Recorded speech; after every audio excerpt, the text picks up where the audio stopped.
Lundi 1er juin 1987, France Info 7h, Michel Goujon.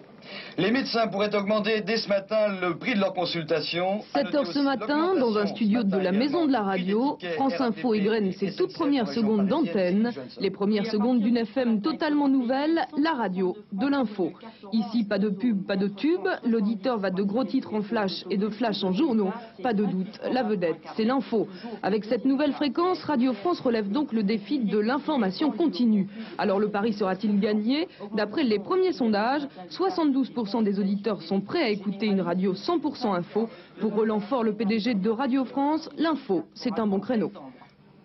Ce qui me paraît très important, c'est le suivi de l'information. C'est-à-dire qu'en direct, avec les dépêches, avec les envoyés spéciaux, avec les correspondants, avec les reporters de France Inter, l'actualité en direct, partout où il se passe quelque chose, et également, bien entendu, des tiroirs, ce qu'on appelle des tiroirs, sur différentes sortes d'informations.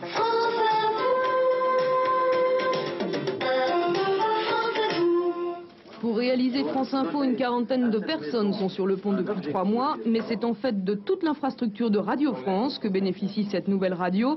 Journalistes, correspondants étrangers ou radio locale, France Info a toutes les fées de la radio autour de son berceau. Donnez-moi 20 minutes et je vous donnerai le monde, c'est le slogan ambitieux des journalistes de cette radio. Alors Michel Goujon, vous venez de réaliser le premier journal de France Info. Quelles sont vos premières réactions après ce journal?